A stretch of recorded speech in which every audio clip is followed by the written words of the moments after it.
there's some good news. By the way, a major Canadian platform has discreetly relisted XRP, becoming the second exchange to do so after initially delisting it during the SEC legal battle. Coinbase, the Kraken, Gemini, and other marketplaces.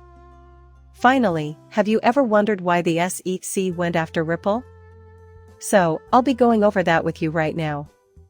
Keep reading to find out the rest. Welcome to our channel, where we discuss XRP and other cryptocurrency news as it happens. We'd like to extend a warm welcome to everybody who is checking out one of our videos for the first time. In a court verdict that provided some regulatory clarification for the cryptocurrency business, Ripple achieved a partial success in its battle with the U.S. Securities and Exchange Commission. Transactions involving the selling of XRP tokens on cryptocurrency exchanges and via algorithmic trading did not constitute investment contracts. New York's Southern District Court issued its decision on Thursday. However, in violation of federal securities regulations, the tokens were sold institutionally. Gemini, a cryptocurrency exchange, has indicated that it may add XRP after the positive reaction to the news. Legal experts' first impressions suggest the judgment does not provide a definitive answer to the question of whether and under what conditions a digital asset constitutes a security under U.S. law. Gary Gensler, chairman of the SEC, has argued that the vast majority of them do, and as a result, both issuers and exchanges are required to register as broker-dealers in order to sell and list them to the general public. The industry has long argued that it is unclear how analog-era laws apply to a new type of asset created by the Internet. In the primary SEC lawsuit against the blockchain platform, the court's findings were released in an order partially allowing a motion for summary judgment. The agency filed suit against the company, its executive CEO Brad Garlinghouse, and its co-founder, Christian Larson, in 2020, stating that they had failed to register XRP as a security before to issuing over $1.3 billion in tokens. An injunction from the U.S. District Court for the Southern District of New York states that Ripple first sold about $728.9 million worth of XRP to institutional buyers, hedge funds, and other parties in direct transactions. In contravention of federal securities legislation, these sales to institutions amounted to an unregistered offer and sale of investment contracts. According to the order's findings, buyers of XRP likely did so anticipating a financial return as a result of Ripple's operations. Ripple invests the money it gains from institutional sales on boosting XRP's visibility and price. By creating new applications for XRP and securing the XRP trading industry. According to the order, the court allowed the SEC's move for summary judgment insofar as it relates to the institutional sale, but denied it in all other respects. Since the SEC cannot prove that speculative investors had a reasonable expectation of gains to be obtained from the entrepreneurial or managerial activities of others, the programmatic sales of XRP through exchanges and algorithms do not constitute the sale of securities. The SEC highlights multiple documents and statements, some of which are inconsistent across different social media platforms and news sites, from a wide range of Ripple speakers with varying degrees of authority. There is no evidence that a reasonable programmatic buyer who was generally less sophisticated as an investor shared these understandings and expectations. Ripple's motion for summary judgment in lieu of programmatic sales, other distributions, and Larson's and Garlinghouse's own sale of XRP was granted, according to the auditor's order, which covers a time span of 8 years.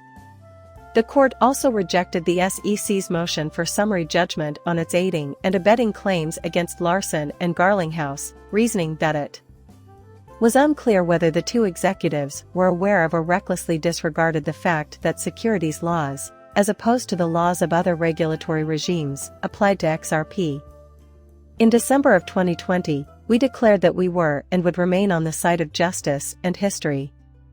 We appreciate everyone's efforts in getting us to this point. One that supports domestic crypto industry growth across the U.S. In what ways do you? The order was followed by a tweet from Garlinghouse, who urged his followers to please don't forget to subscribe to our channel and also hit that notification bell to be among the first to learn about any new developments involving XRP. The XRP community has been pushing for the relisting of XRP on exchanges that removed it due to the ongoing legal dispute between Ripple and the SEC. Recently, it became the second major stock market in Canada to fall victim to a bite. Over 2 years ago, bid buyers made the official decision to delist XRP. The decision to relist the asset was made in secrecy. Mason vs., a prominent member of the XRP community and the brains behind the Gold Squad, first brought notice to the shift in a tweet earlier this month.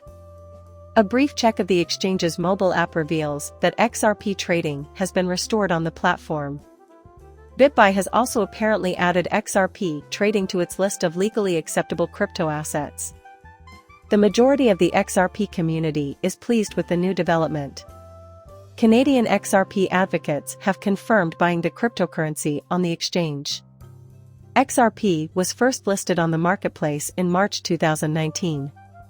The exchange, however, stated in December 2021 that they would indeed list XRP on January 13 of the following year. A year after the SEC sued Ripple, the asset was removed, and an announcement by BitBuy revealed that the action was due to its adherence to Canadian regulations. The back-and-forth verified that it would respond suitably to new circumstances. Accordingly, speculation has been sparked by the exchange's recent relisting of XRP that it may have inside information on the forthcoming verdict. The move to relist XRP by investors comes as hopes rise that a verdict in the Ripple lawsuit will soon be rendered. Some supporters are concerned about the postponement because the end date predicted previously did not occur. The delay is not exceptional, however, and attorney John Deaton recently reassured the community that they need not worry. David Schwartz, CTO of the Ripple network, made a similar point, predicting that a decision will be made by September. BitBuy is the second cryptocurrency exchange to relist XRP ahead of the case's ultimate verdict. In November of 2022, a second Canadian exchange, Newton, relisted the asset. Coinbase has been the main focus of the XRP community. The community has frequently requested that Coinbase, the largest cryptocurrency exchange in the United States, relist XRP. In spite of the platform agreeing with Dean's reasoning in the SEC litigation, it has not replied positively to this demand. Coinbase Chief Legal Officer, Paul Rohl, let slip in March that the exchange would not simply relist XRP even if the ultimate judgment went in Ripple's favor, saying instead that an evaluation of the issue would be necessary. Despite all of this unpredictability, Uphold continues to back XRP. XRP will be relisted on Coinbase, Coinbase Gemini, and Kraken. Now we get to today's burning question. To what end did the SEC investigate Ripple? In order to be among the first to learn about any new developments involving XRP, please subscribe to our channel and enable push notifications. Top crypto stakeholders have been discussing the potential effects of the conclusion of the litigation between the SEC and Ripple.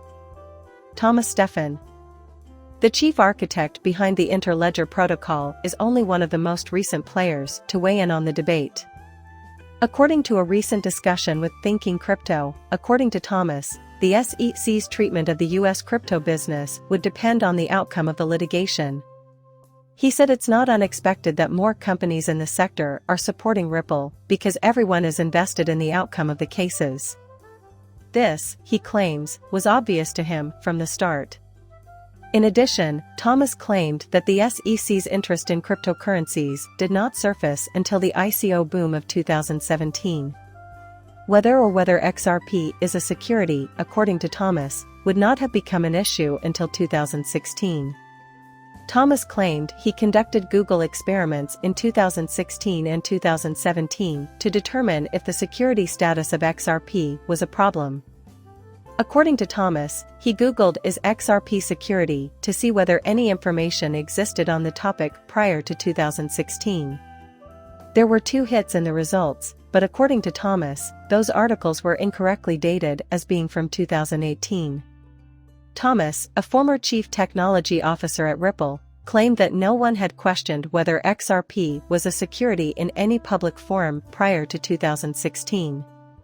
Notably, several initial coin offers (ICOs) focusing on cryptocurrencies occurred in 2017, making that year well recognized as the year of the ICO boom. The ICOs of Polkadot, TSOs, EOS, and Filecoin were among those mentioned.